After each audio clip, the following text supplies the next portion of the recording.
The next 20 minutes to 25 minutes I intend spending on an easier topic. And I want to remove the mysticism, which is so much about the research and the fright about research projects and everything else, by trying to talk what is it that we could do as social workers, budding social workers, and already working in the profession. How could we be qualitative? How we could be mindful of the ways by which we can understand research. And wow, the research is spelt in some language. It's not even Turkish or English. So don't attribute that to my language, but it's just somehow managed to come through. That's all right. We'll pull it out. Okay, the slogan Adams 2015, I like this very much. Its social life is messy, uncertain, and emotional. If our desire to research social life, then we must embrace a research method that, to the best of our ability, acknowledges and accommodates mess and chaos, uncertainty, and emotion. Okay? So this is just to banish everybody else who is absolutely about quantitative businesses. So in other words, I want you to feel comfortable doing what you can do at the pace at which you can do. All you need to be is mindful of what you observe and mindful about what you draw out from your observations, in a way. I always start with those kind of concepts in research, but at some point of time I try to take them to qualitative approach, I take them to grounded theory.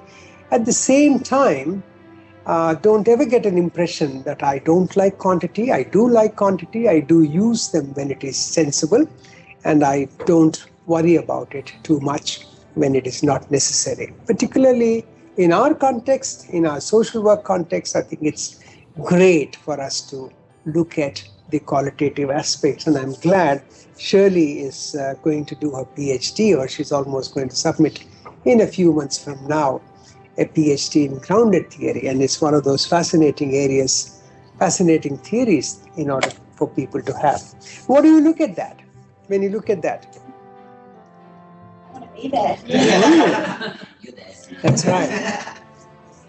And yeah, you want to be there. How many people are there anyway? Very few.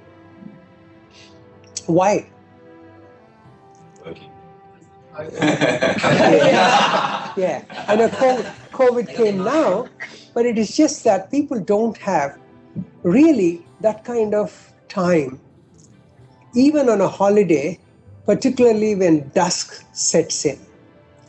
When it is that kind of a time, they are possibly looking, inching away, go inside, have a little bit of red wine or white wine or something or the other, even on a holiday, rather than just be around at that point of time, even for a little bit of, solitude or something or the other. So it's a kind of an observation which I've just made. And along with the observation, I also made some kind of a logical inference that people are like this. Can you see I'm already drawing myself into a little bit of research, a little bit of systematic way of observing and a systematic way of, some kind of a methodology, whether it's hodgepodge, really bizarre, whether it is sensible or not. I'm trying to be sensible. So that's the whole arrangement of the way observations can lead us to. The more we observe, the more we talk to people. We go there and talk to these people. Why are you sitting there? My teacher tells me you're sitting there because you love solitude. That fellow says it's rubbish. I'm bold. I can accept that. But then I'll ask you, let's go to another set of those umbrellas and see whether there are people around. So what I'm then hell-bent on is to prove that I have some observation. What probably I'm seeing is that my observations probably are not good anyway. So how do I learn? It's in this process of constantly silting my observations, constantly checking through over a period of time. I reach an ability to say something. So that's what is my first slide about. The second one throws you a fresh angle. Have anybody been to India? No. Yes. Oh, two of you, wonderful. Finish your degree. We'll all go once COVID is all over. I'll run a study tour. Okay, look at that. What else do you want? Isn't that beautiful? What values can you think about are coming out from that? Family. Important. Happy family. Probably connected, contented family. Even the dog Yeah. is packed so beautifully. He's packed beautiful. He's smiling, I'm sure. Yeah. And I had one more where they even had a gas stove and everything else and a big cylinder behind, just in case somebody blows them, or you had all the 6 or 8 people go, it would have been a disaster. So I removed that because those disasters don't actually happen. Cylinders, gas cylinders, big ones, are delivered on their back in India, but still disasters don't happen. But for a Western world, it becomes a health hazard for me to show some of those things and try to say, this is beautiful place, go and see it. What's that about? Another fresh angle. 2 curious children from one of their tents trying to see. It's one of my grounded theory book, on which is published by Palgrave and Macmillan. It's about the Bhutanese refugees. So when I went to visit some of them in their huts and in their refugee camp, children were very, very curious as to who this particular person is. And that's all that they were curious about. But that curiosity means a whole lot of things. So if I only concentrate on that part of it, and if I don't talk to them, and if I don't make a conversation with them, I left a whole lot of things. And not only it captured that, but held that picture with me for a little while. Then I decided, hey, I talked about many other things, but I didn't talk about these children. So how about going there and talking to them? So that's the way your pictures also will take you at different places. It's an interesting puzzle. I want you to solve it.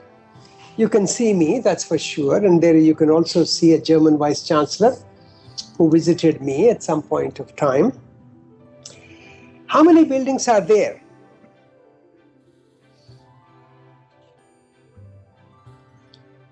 Well, Okay, there's one behind me, right? Yeah. What's behind me? Glass. it's a mirror. Is it? Where are we standing? In Brisbane, is that Ann Street? Across with the cafe. Oh no, don't worry about Ann Street or Noosa. Just tell me what are we seeing there? What are we seeing there? There's a building, and I'm in front of the building. And what's all that? The kind of squarish pluses and minuses that you can see. Mirrors. Is it windows on a building? Windows on a building? Like glass? Yes. Okay. Where is the glass and where is the glass building? And which building? I'm in front of a building. And what is that building? Is that looking beautiful? That church is the building? Or am I in front of a glass building? Yeah, you're in front of a glass building reflecting what's in front of us. An old building. Is Yeah. that what it is? It's like that speak to me in front.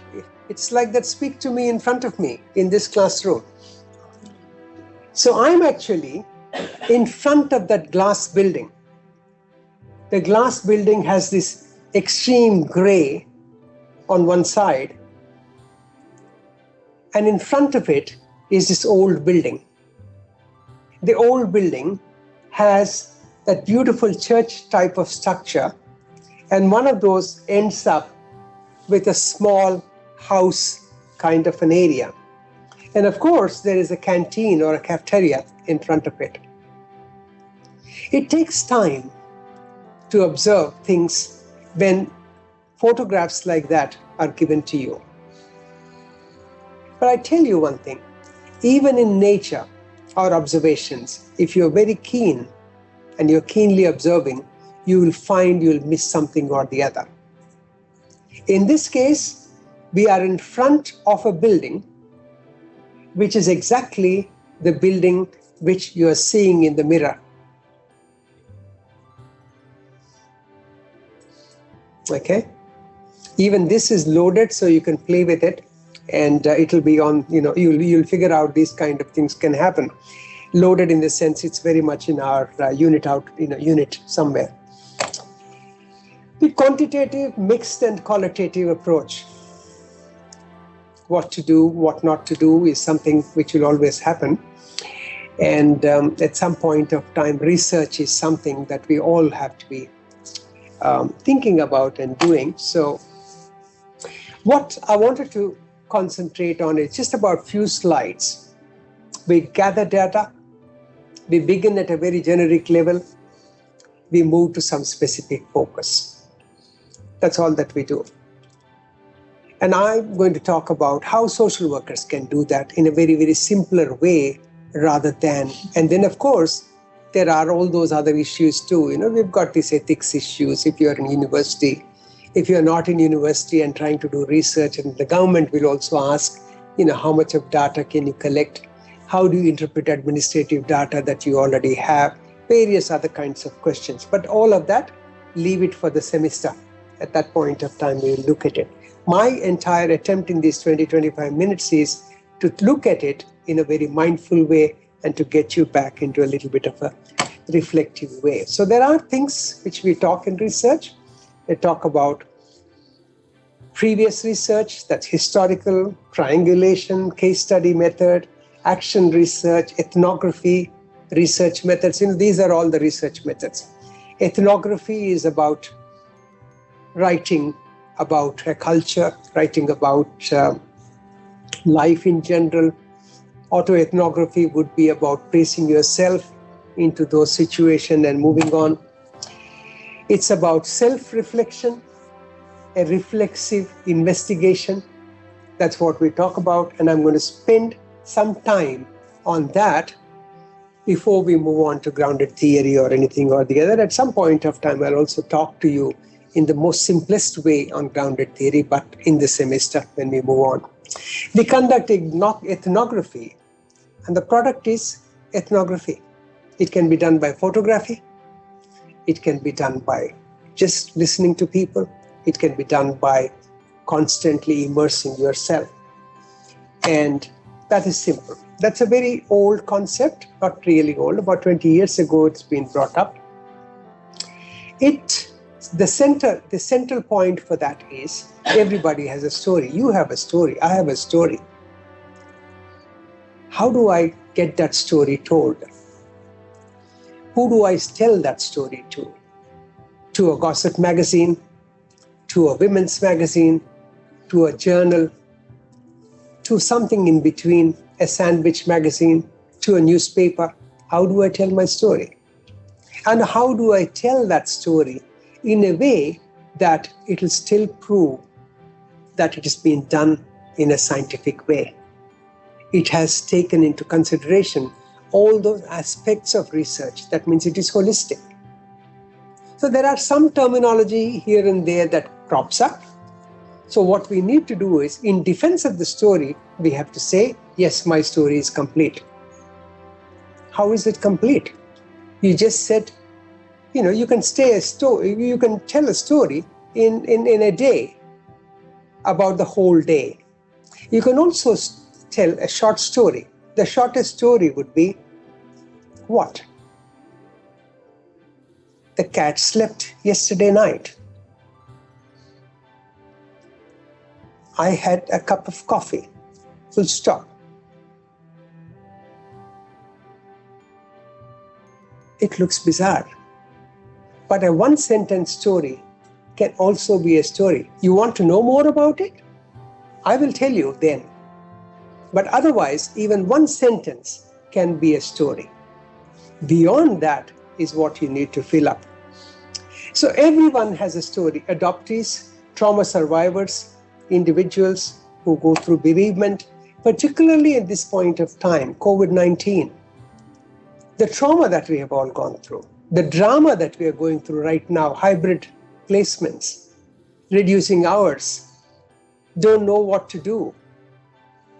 Come into Brisbane, then they tell you, mask yourself. Go to Sunshine Coast, there's a little bit of leverage that you can have because it's more open. Go to Melbourne, you shut down.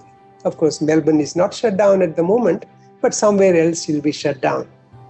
So all of these things mean a lot. And everybody has gone through this. Where is the vent? Where is it that is being said? Do we give ourselves that opportunity? Do we give ourselves that opportunity to the clients to say that too? So that's what is about organizing their experiences, interactions within the culture in which people are, and trying to see what the audience can basically look at it. People want to know whether narrative approaches, how do you call it? Postmodern. It's about all realities are socially constructed, because that's the kind of phenomenon, that's the kind of meaning that we give for everything. And we talk about realities are maintained through narrative. There are no essential truths. Your truth, my truth, somebody else's truth. So what do? We value all. Because that's what social work is all about, to validate. So therefore, we take it for granted. That's what is coming up from our research. Take that example. Imagine two survivors of some ecological disaster coming together to start a new society. Imagine they are a man and a woman who come from two different countries.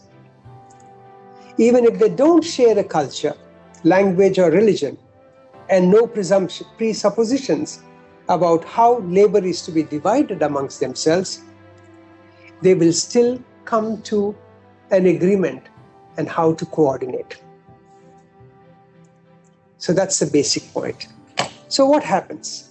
Because they started off, the first two of them, we call them the founding generation, because they started building up some principles around which they can do their activity. And that's what we are expecting in research too. You got all this matter, all that you need to do is just systematically reorganize it to show that yes, there is a system that I try to follow. A method in madness. It's not a mad method. There's a big difference in between the two. So a method in madness is what basically you're going to search and work out what these things are so that the puzzle can be treated. Statistically, people used to talk to me, in research, lots of people used to tell me a whole lot of things. And they talk about statistical good fit. It has to be a good fit. Okay, so how do I fit it? It has to fit naturally. Okay, if it doesn't fit, you've got to find out and fit, and then talk about the limitations. So a good fit is one which talks about limitations. A good fit is not one which is natural. This was my argument to the statisticians.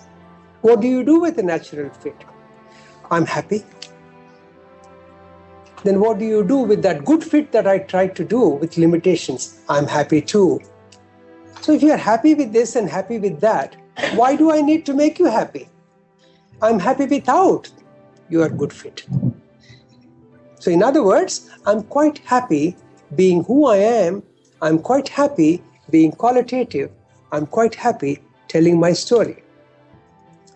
Then the statistician says, well, I suppose you can be. He doesn't have a solution. He's been groomed in such a way that I need the numbers. I'm groomed in such a way that I need the color. I need the flavor. I need the curry flavor. What's a curry without the flavor? Yeah, you can't put barbecue sauce and you go to an Indian restaurant in Sunshine Coast, that fellow will pour something for you. Come to me, I'll teach you what a curry would be. That'll be the 14th week, and thank God there's no 14th week. A concept is born, and this is how it is done. So the next one, a generation later, what happens? We conceptualize whatever little knowledge that we manage to bring. A little later, it becomes an objective reality. See how it is flowing. I almost failed when in a statistics exam. That's why I became a research teacher for life. When I was doing my master's, people thought I committed suicide because there was a bolt on on my room in the hostel where I was. And they all said, oh, Venkat must have failed. I just slept because I just wanted to get my 58 marks and not more than that. The man who was teaching statistics came over because he was also the hostel warden. He said, Venkat, are you inside? I said, yeah. So what happened? You passed. I said, why are you telling me now? I didn't expect you to come and tell me the result. No, people were expecting that you've gone somewhere else. I said, no, I wouldn't. But I'm going to make a better teacher than you because you did not know how to teach. And the rest of my life I've been teaching research methodology in the way in which it is to be taught. Sampling, I used to teach in India in a different way. You have a pot, fill it up with rice and put some water. After some time, take a spoon and see whether it's cooking. You'll find, mess it with your hand. You find it's cooked. Put the lid, take it out. So that's sampling. It becomes sensible to use jargon when you are actually using. It doesn't look sensible if statistics and research is taught to you in the first year when you are still with your ABCD. You're not using it, so there's no point learning those kind of things. So you need to learn the things that you need to learn when you are going to use it. And therefore, I always feel envious of people who take up grounded theory and start doing research now, because that's what you should be doing. Not at a time when you haven't matured enough.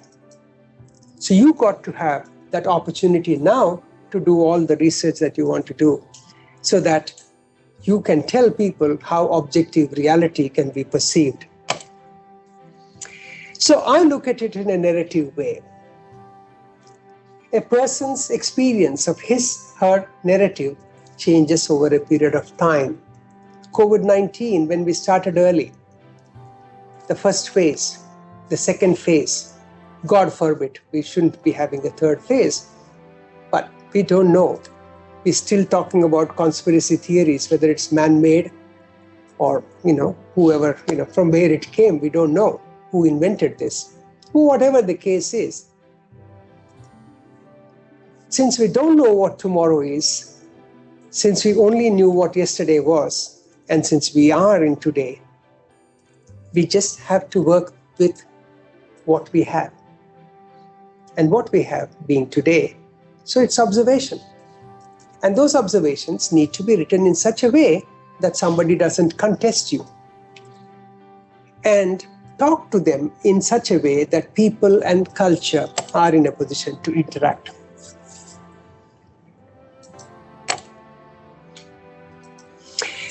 When you do this kind of narratological research, it's a dialogue between you and that of the other person. And you've written a lot of your notes, you go through them, and you start feeling, oh yes, I think I've got something. Do I still have a few more questions? Maybe you ask again. Do I still have a few more questions? A question and a question and a question, it keeps leading and leading and leading. At some point of time, you don't say I'm fed up, you'll say I'm saturated. Okay? That's when the jargon starts coming. In simple words, saturation is when all the knowledge that you want to exhaust from the fume that is coming out or from the people that you are investigating, the people you are searching for, all the material that you've got through.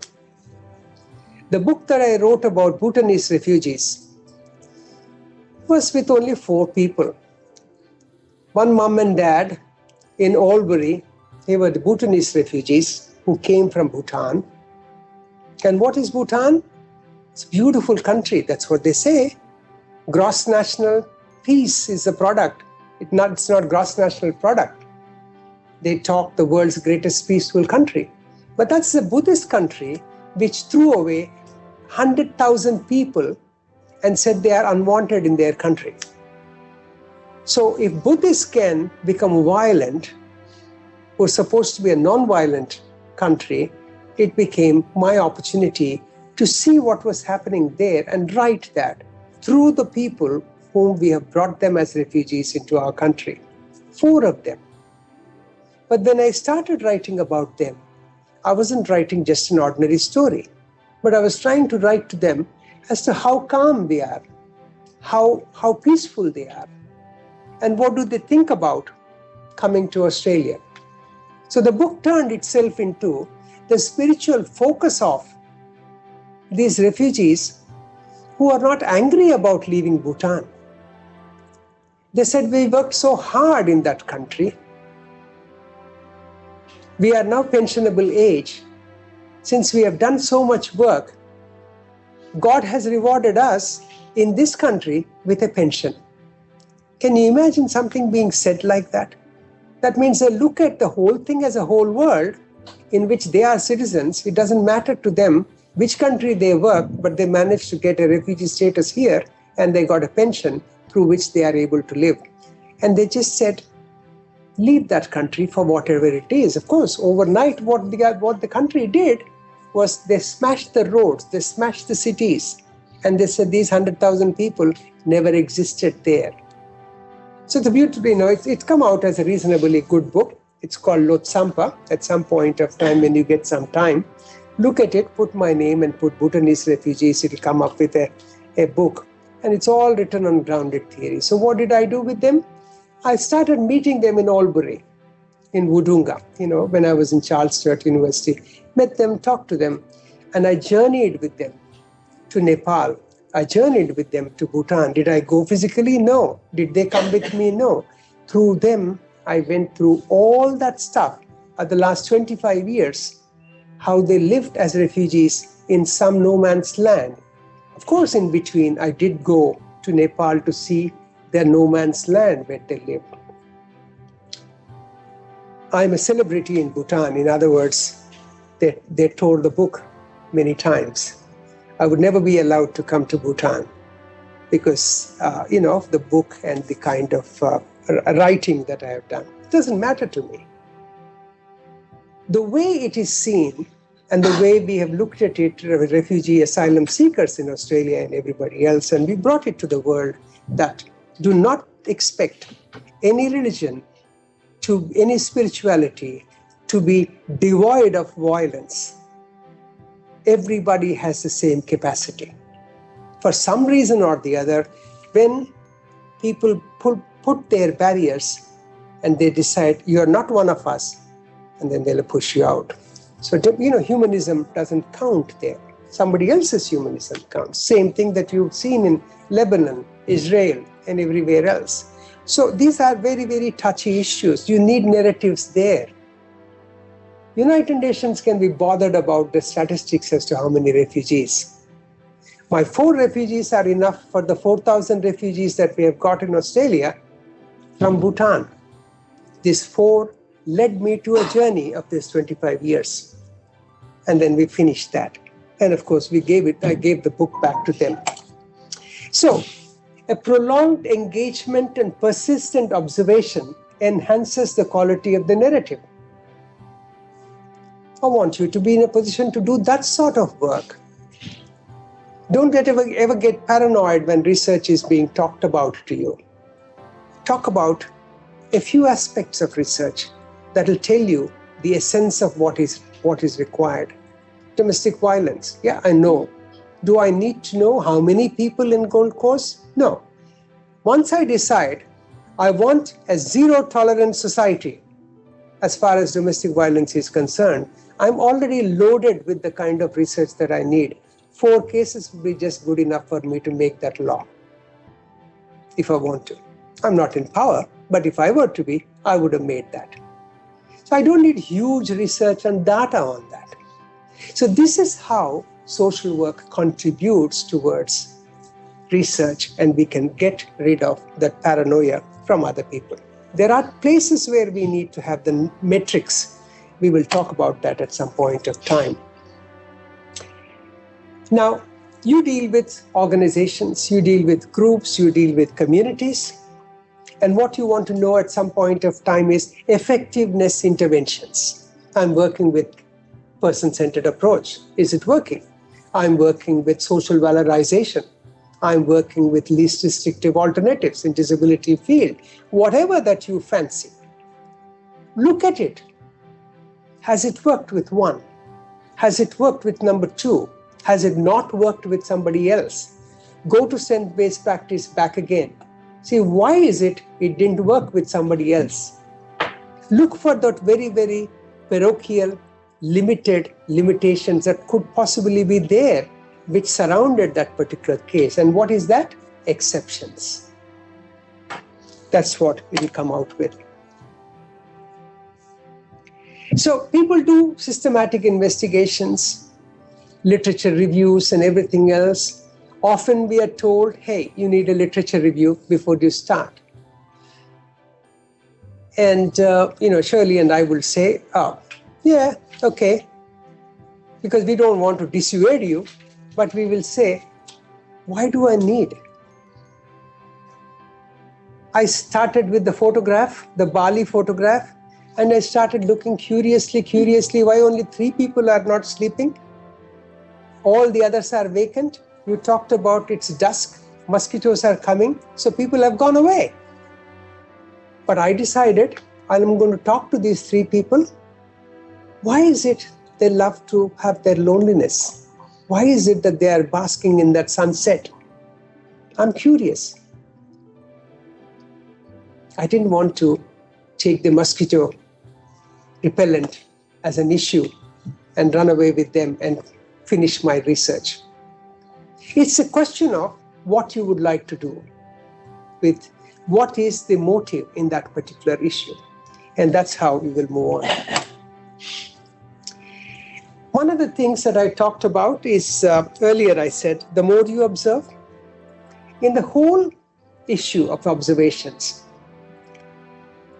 the more you observe, the more you gain. The more you gain, the more you can trust your gut feelings, your intuition, your hunches. You become, I'm quite sure about this particular area. I think. So then somebody asks, you think or is it? No, it is. But they will not allow you to say it is a phenomenon, because you got to accept research is to be proven. So before you say it is, you say I think. But when you say I think, then you start saying I think because A, B, C, D. Those are the kind of reasons you give up. This is a process asking ourselves from the time we start with the client. From the time, it's again, something's gone wrong there. Am I asking for description of more than one reality? Am I listening so as to understand how this person's experiential reality has been socially constructed, that individual that we are talking about? What are the stories that support this person's problems? I'm interested in problems. I'm not saying I'm not interested in problems. Or 2 or 3 weeks ago, I was addressing a webinar on positive research and positive engagement, an international webinar. And I framed my concepts. A positive research at this point of time in COVID-19 is not so much about how many people are depressed, is how many people are able to work with what is happening at this point of time. It is not my escape route to go to positive research. It is my only route to live and continue my life. It is not my escape route, not to talk about those people who are in depression and deal with them. I can deal with them. For that, I already have the traditional means to deal with them. Mental health services are there. Recovery modes are there. All fashionable jargon and all fashionable theories are there with which I can deal with them. I'm interested in stopping these people who are looking after themselves. I don't want them to come into this area and increase my deficit bucket. The bucket of deficit has got so many clients. Thank God there are mainstream services for them. I'm worried about these other 75% of people who are doing well. If you don't encourage them, if you don't look after them, they could come into this bucket. I believe in developmental approach to be one to take care of people who are taking care of themselves, because they don't have a reservoir of too much of coping, too much of resilience. They are doing it because they have this feeling that if we don't take care of ourselves, the government will fold up. I take care of myself. I could have gone, after a few years ago, I could have gone after I finished my services in one university. I could have gone and decided to take, a social service package or something or the other. But 30 years, I've never taken one. I'm still working. So it's our outlook. The outlook, if I don't find work, and if I start living in that kind of not finding work for a constant period, and I don't have any of you as an enabler around me, I will go into the deficit market. It's a responsibility even among those people. So what we are looking for? We are looking for those self-starters. We are looking for those, not those tube lights. We are looking for the incubators, for the starters, and to try and talk about them in such a way that our research focuses on those strengths. It focuses in such a way that it talks about how the world is going forward, and that it still needs support. It is that sort of research that you could be thinking about. Then again, few words that I'm very, very fond of. Everybody needs to have a standpoint of view, a standpoint theory. You need to be clear about your positionality. You need to define your reflexivity. Without reflexivity, without positionality, without standpoint of view, you can't do any of these things. This is our contribution. People might say anthropology did this, nursing did this, whoever has done it, social sciences have contributed towards telling us, I'm here. My views on you are based on my original positionality, who I am, what I am, and then based on that is my assessment. Then of course I learn a little bit and adjust my positionality. Intersectionality, which we talk a lot in our gender, women's studies and everything else, or in diversity studies, in Aboriginal, Torres Strait Islander studies, all those things, when we talk about intersectionalities at the gender, at the communities, at the class, economics, all those things, we know that. But we are not bringing them up in our analysis, in our narrative. Because we don't bring them up, the statisticians ask us for numbers. You can shut them up by these variables. And that's what we should be doing. Sorry if anybody misunderstands. I'm not wanting to shut the statisticians, and I don't want any of the psychologists here in this group to think that I'm anti-psychology or any of the psychometry. I am for all kinds of research. But what I'm saying is our strength is our narrative, and we need to uphold that. There are some case studies, and there's a video as well. We can, at some point of time, that you can look at it from what the medical navigators did. And the numbers and colors, that's what it is. Aims to measure something such as a percentage of people in general generates numbers as data for analysis. But whereas the colors aim at assist researcher to understand some aspect of social life and its methodology. In general, they generate words and descriptives. Words, we keep it to ourselves. Descriptives is what we can market and we talk about. Okay, the end is abrupt. And I'm stopping. The reason I'm doing abrupt ending and stopping is because that's the way research is all about. You don't expect too much. Ask a question. That's where we are. Okay? Any questions? Thank you. Does anyone have any questions? Might start online first. Does anyone have any questions or comments for Dr. Keller? Venkat is easy because I'm going to be your teacher, friend, Thank you. mentor. Yes. I'm interested in research, but I'm just Microphone. also, I'm very interested in research. I'm just wondering, like, everything you said was so